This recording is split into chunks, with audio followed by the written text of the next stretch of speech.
पैसे देने के मांगने के नाम पर मारते भी हैं, धमकाते भी हैं। इसलिए मनीष कश्यप भैया ने हमारे लिए कोई गलत नहीं उनके करा, वो बिल्कुल सही कर रहे हैं और बिल्कुल सही वीडियो दिखाए। हम सब भगत सिंह है, फांसी करने के लिए तैयार है अपने बिहार अस्मिता के लिए। देख सकते हैं आप, आस्था माँ की आंखों में आंसू आ रहे हैं, ये रो रही है क्योंकि मनीष कश्यप जेल के अंदर है। अभी तक भले ही पत्रकार थे वो, लेकिन ये जो आम जनमानस का समर्थन मिल रहा है उनको, देखिए वो नेता बन जाएंगे। अब तो डालो ना, उसके पहले जो पेपर में निकला है झूठी खबर, तो सारे लोगों को जेल में डालो। क्यों एक व्यक्ति के साथ? हमको बोलने में कोई डर नहीं है, हमारा कुछ उखाड़ नहीं पाएगी बिहार सरकार। मैं नहीं डरता हूँ, हम जेल जाने के लिए तैयार हैं। हो जाओ तैयार साथियों, हो जाओ तैयार, अगर देश के काम न आए तो जीवन बेकार। बस वो रिहा होगा। Justice for Manish, justice for Manish, justice for Manish, justice for Manish. नमस्कार, मैं दिव्या और इस वक्त आप देख रहे हैं झलको दिल्ली। आपको बता दें कि इस वक्त हम लोग दिल्ली के जंतर मंतर पर मौजूद हैं और आप सभी वाकिफ होंगे कि मनीष कश्यप के केस को लेकर बिहार से लेकर अब ये जो चीज है वो दिल्ली तक आग पहुंची है। दिल्ली के जंतर मंतर पर तमाम लोग इस वक्त मौजूद हैं जो कि मनीष कश्यप को न्याय दिलाने के लिए यहाँ बैठे हैं। तस्वीरें अगर आप पीछे देखेंगे तो लिखा, जिस मिट्टी में जन्म लिया उस मिट्टी का आभारी हूँ, स्वर्ग से सुंदर बिहार मेरा और गर्व है कि मैं एक बिहारी हूँ। मनीष कश्यप इस वक्त आप सभी जानते हैं कि जेल में बंद है और जो मामला था वो एक फर्जी वीडियो को लेकर था कि तमिलनाडु में जो प्रवासी मजदूर हैं उनके साथ लगातार अत्याचार हो रहा है और मनीष कश्यप ने उस फर्जी वीडियो को अपने YouTube चैनल पर डाला और आज वो जेल के अंदर बंद है। लगातार जो है सुप्रीम कोर्ट की तरफ से बार बार जो तारीख है वो बढ़ा दी जा रही है और अभी भी कहीं ना कहीं ये कहें कि किसी भी तरीके का कोई रिलीफ है जो उनको नहीं मिल पाया है। इस वक्त यहाँ पर मनीष कश्यप को न्याय दिलाने के लिए लोग बैठे हैं, लोगों से जुड़ते हैं। सर, क्या नाम है आपका? मेरा नाम राम प्रजापति है, मैं भोपाल मध्य प्रदेश से हूँ। मैं एक लेखक, कवि और गायक हूँ।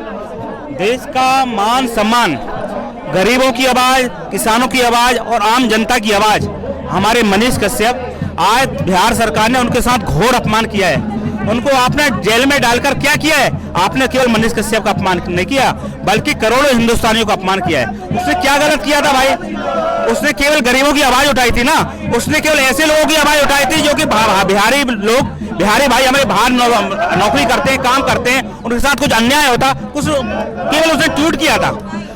यदि ट्वीट गलत था, कोई बात गलत थी, उसे डिलीट भी कर दिया था, माफी भी मांग ली थी। भाई आपने किस भावना के साथ उसको गिरफ्तार कर दिया?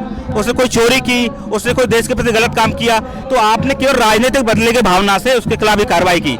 मैं कुछ अपनी पंक्तियों के माध्यम से देश की सरकार और देश की जनता से मैं आह्वान करता हूँ, हो जाओ तैयार साथियों, हो जाओ तैयार, अगर देश के काम न आए तो जीवन बेकार, तो जीवन बेकार साथियों, हो जाओ तैयार। नहीं किसी के सामने हमने अपना शीश झुकाया है, जो हमसे टकराने आया काल उसी का आया है। तेरा वैभव सदा रहे माँ, तेरा वैभव सदा रहे माँ, खत्म करेंगे दुश्मन हम, वंदे मातरम, वंदे मातरम। एक पत्रकार जो ऑन कैमरा सोशल मीडिया पर आकर कह रहा है कि तेजस्वी सरकार, तुम्हारी सरकार गिरा दूंगा, तुम्हें मुख्यमंत्री नहीं बनने दूंगा, ये सही है क्या? नहीं। अच्छा एक बात बताइए, इसको आप सही समझ रहे हैं? इसको सही आप कह रहे हैं कि 180 दिन में सरकार गिराने के बाद आपने किसी पत्रकार के लिए बिहार को बंद होते हुए देखा है क्या? आपने किसी पत्रकार के लिए जंतर मंतर पे धरना होते हुए देखा है क्या? उसके पास उतनी शक्ति है, उसके पास वैसे लोग हैं। अगर मैं सरकार बना सकता हूं तो सरकार मैं ही गिरा सकता हूं। तो बिहार के लोग मनीष कश्यप के साथ जुड़े हुए हैं। तो मनीष कश्यप ने इस बदौलत कहा था कि मैं 180 दिन में सरकार गिरा दूंगा और आप देखिएगा, आने दीजिए शेर को बाहर। आतंकवाद जैसा एक बहुत बड़ा जो धारा है वो लगा दी गई, एनएसए जैसी बड़ी एक्ट जो है जो अपने घर में बम बना रहा है उनका विधायक ना कह रहा हो कि हम अपनी सुरक्षा में बम बना रहे हैं, उसके ऊपर कार्रवाई नहीं होना चाहिए। जो बलात्कार और हत्या में मंत्री बैठा हुआ है ना, इजराइल मंसूरी, उसके ऊपर कार्रवाई नहीं होना चाहिए। मनीष कश्यप चूंकि गलत सच्चाई दिखाता था इसलिए उसके ऊपर कार्रवाई होना चाहिए। ये बिहार की जनता को समझना चाहिए सच्चाई। हमको बोलने में कोई डर नहीं है, हमारा कुछ उखाड़ नहीं पाएगी बिहार सरकार।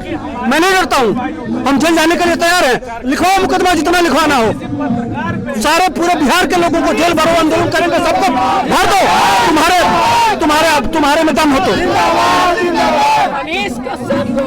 और लोगों से मैं बातचीत करती हूँ। सर, मनीष कश्यप ने जो रिपोर्टिंग की है, जो वीडियो बनाया है, उसका आधार देश के प्रमुख समाचारों में छपे खबर के आधार पर उसने बनाया था, ठीक है। और मनीष ने इसका क्लैरिफिकेशन भी दिया है अपने ही चैनल से, वीडियो बना के अपने फेसबुक चैनल से। तो बड़ा स्पष्ट है कि अगर मनीष कश्यप के ऊपर कोई एनएसए लगाया गया है तो पहले इन बड़े मीडिया हाउसों पे लगा दीजिए, फिर जस्टिफाइड है मनीष कश्यप को ऊपर से लगाना। लेकिन आपने सिर्फ एक गरीब व्यक्ति को, एक छोटे से बडिंग जर्नलिस्ट के ऊपर आपने एक इतने कठोर कानून लगा दिए ताकि उसकी आवाज दब जाए, और ऐसे छोटे छोटे पत्रकार जो भी हैं अपना करियर बनाना चाहते हैं उसकी आवाज दबा देना चाहते हैं। सत्ता क्षणिक होता है, ठीक है। सत्ता का अहंकार में कुछ कदम नहीं लेने चाहिए, इसके दूरगामी परिणाम होते हैं। और मुझे पूर्ण विश्वास है कि जो गलती कांग्रेस सरकार ने अरविंद केजरीवाल जी के साथ किया था, जो गलती भाजपा सरकार ने कन्हैया कुमार के साथ किया था, वही गलती नीतीश कुमार मनीष कश्यप के ऊपर ये धाराएं लगा के उनको जेल में डाल। एक नेता पैदा होगा, हमें पूर्ण विश्वास है। अभी तक भले ही पत्रकार थे वो, लेकिन ये जो आम जनमानस का समर्थन मिल रहा है उनको, देखिए वो नेता बन जाएंगे। अब अच्छा, अब क्या लगता है आगे क्या कुछ होने वाला है? कब तक रिहाई मिलेगी, कब जमानत मिलेगी? नहीं, मुझे पूर्ण विश्वास है कि 8 तारीख को एनएसए उनके ऊपर से हटा दिया जाएगा।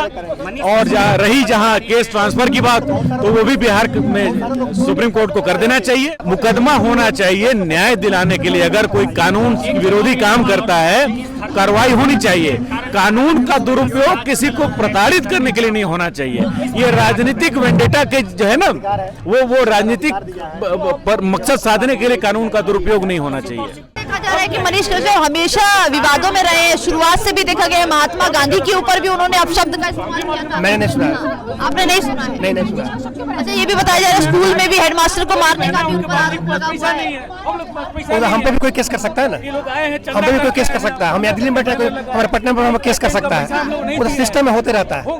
आप सब लोग बिहार से आए हैं? जी, बिहार से। बिहार के मजदूर हैं? जी, बिहार के मजदूर। तो कुछ तमिलनाडु में हुआ प्रवासी मजदूरों के साथ, आप लोगों ने क्या कभी फेस किया, कभी देखा ऐसा? जी देखिए, ये तो बहुत पहले से चलता हुआ आ रहा है। ये तो बहुत पहले से सब जितने भी वहाँ पे जो भी काम करने जाते हैं मजदूर, सबको पता है ये तो चीज़। ये तो बस बिहार सरकार की तानाशाही है कि मनीष कश्यप के आईडी से एक छोटी सी वीडियो वायरल होती है और उसके बिना पे उनको उनके घर की कुर्की जब्ती हो जाती है। वो सरेंडर करते हैं तो उनके विपक्षी लोग मतलब तरह तरह की बातें करते हैं। हालांकि ये तो बहुत पहले से चलता रहा, हिंदी भाषी लोगों के साथ ये तो बहुत पहले से चलता हुआ आ रहा है। अच्छा, आप मान रहे हैं कि बिहार के जब लोग जो मजदूर हैं वो जब तमिलनाडु काम करने जाते हैं तो उन सबके साथ ऐसा होता है? होता है जी, बिल्कुल होता है। हमारे साथ भी ऐसा होता है, बहुत होता चलता आ रहा है। हाँ। अब भी बिहार से आके आप किसी अदर स्टेट में आके आप छोटी सी एक दुकान खोल लें, छोटी सी एक दुकान खोलने के बाद 4 अगर दुकानें आपकी लोकल की हैं तो आप रंगदारी टैक्स करने आ जाता है। 500 रुपया दो, 1000 रुपया दो। बाहर का आदमी है, इनसे फ्री का सामान लोग पैसे तक देने की नहीं सोचते, इसलिए बिहार के ऊपर अत्याचार है। उन्होंने कोई गलत नहीं दिखाया, पैसे मांगने पे गाली देने लगता है। अच्छा, ये बताइए, आप लोग जो ये बात कर रहे हैं कि तमिलनाडु में प्रवासी मजदूरों के साथ अत्याचार हो रहा है, वहाँ पर उन लोगों को रहने नहीं दिया जाता है और तरह तरह की भाषाओं को लेकर भी बहुत विवाद देखने को मिलता है। आप लोगों में से किसी के साथ तमिलनाडु में आप में से कोई गया है या कभी? नहीं, मैं नहीं गया। महीना भर पहले हमारे पास वहाँ से भाग के आया था वो। हाँ बिल्कुल भाग के आया, बोला जान बचा के आया हूँ यहाँ पे। वहाँ बहुत मारपीट हो रही है और जैसे तैसे वहाँ से निकल के आया हूँ, इसलिए वो यहाँ हमारे यूपी में दादरी में आया, वो भाग के मंडी में काम करने के लिए। बोला वहाँ तमिलनाडु में वास्तव में मारपीट हो रही है और मारा जा रहा है, इसलिए वहाँ से काम छोड़कर भाग के आया हुआ। ये देखिए जंतर मंतर का नजारा मैं आपको दिखाऊंगी। बहुत तेज बारिश आ चुकी है, सब कुछ बीत चुका है, लेकिन मनीष कश्यप को न्याय दिलाने के लिए ये लोग यहाँ पर अभी भी इसी तरीके से बैठे हुए हैं। आस्था मां नीचे बैठी हुई है न्याय दिलाने के लिए। बारिश आ रही है, पूरी तरह सब कुछ भीग गए हैं, गाना बजाना चल रहा है। बेटे के दर्द को एक माँ समझ सकती है। पूरी बारिश में माँ भीगती रही और बेटे को न्याय दिलाने के लिए बैठी रही। जब वो बेटे को माँ जानती भी नहीं है, केवल फॉलो करती है, उनके प्रति इतना भावना है। और आप देख सकते हैं, हैरानी की बात यह है कि तमाम जितने भी यहाँ पर जंतर मंतर पर लोग आए थे, सब लोग इधर से उधर हो गए, लेकिन आस्था माँ जो है अभी भी आई सपोर्ट मनीष कश्यप का पोस्टर लेकर हाथ में बैठी हुई है बारिश में भी। माता जी, क्या लगता है न्याय मिलेगा? बिल्कुल बिल्कुल अगर हमारी तपस्या का कोई असर ही ना हुआ किसी पे तो भैया बहुत बुरी बात है। बिल्कुल न्याय मिलना चाहिए और हम गलत आदमी के लिए नहीं खड़े, बिल्कुल सत्य आदमी के लिए खड़े हैं। और मनीष का सपोर्ट आइए, बस मनीष के लिए जो भी है हम मनीष के लिए खड़े रहे। जस्टिस आप आज तक मनीष से for Manish, justice for Manish. बिल्कुल आज तक आप मनीष से मिली नहीं है, लेकिन फिर भी इतना सपोर्ट कर रही है। बिल्कुल बिल्कुल वो सच्चा इंसान है, वो देश भगत है, देशद्रोही नहीं है वो। इसलिए आपकी आंखों में आंसू आ रहे हैं। जब से मैं आई हूँ तब से देख रही हूँ आप यहाँ बैठी हैं, बारिश आ गई हिली नहीं, अभी भी रो रही हैं आप। देख सकते हैं आप आस्था माँ की आंखों में आंसू आ रहे हैं, ये रो रही हैं क्योंकि मनीष कश्यप जेल के अंदर है। भ्रष्टाचार और जिस तरीके से लगातार बिहार सरकार को जगाने का जो शख्स काम करता था, आज उसको सरकार ने जेल के अंदर डाल दिया है। बस वो रिहा होगा। Justice for Manish, justice for Manish, justice for Manish, justice for Manish. आज जिस तरीके से ये लोग यहाँ बैठे हुए हैं न्याय दिलाने के लिए, हो सकता है न्याय भी मिल जाए, लेकिन तारीख पर तारीख दी जा रही है। अब देखना ही होगा कि मनीष कश्यप को रिहाई कब मिलती है। क्या वाकई में जो कहा जा रहा है कि एनएसए कुछ ही हफ्तों में हटा दिया जाएगा, देखना खास होगा कि एक पत्रकार जो सच्चाई दिखाता था और तानाशाही की सरकार जिस तरीके से मनीष कश्यप को जेल में बंद कर चुकी है, एक ही ऐसा पत्रकार है जिस पर एनएसए लगाया गया है। इससे पहले भी बहुत सारे पत्रकार हैं जो लगातार सरकार के खिलाफ बोलते हैं, लेकिन मनीष कश्यप को कहीं ना कहीं टारगेट किया जा रहा है। इस तरीके की बातें ये लोग कह रहे हैं और आज न्याय दिलाने के लिए यहाँ बैठे हैं। अब देखना ये होगा कि जो लोग न्याय दिलाना चाहते हैं, पूरा बिहार इस वक्त जिस मनीष कश्यप के साथ है, क्या सरकार वाकई में सुप्रीम कोर्ट जो है वो वाकई में न्याय दिला पाएगी? क्या मनीष कश्यप को जमानत मिलेगी या नहीं मिलेगी? क्या एनएसए वाकई में हट जाएगा? ये तमाम सवाल है जिसका जवाब आना बाकी है। फिलहाल के लिए बस इतना ही। इसी तरीके से हमें अपना प्यार देते रहिए और देखते रहिए झलको दिल्ली।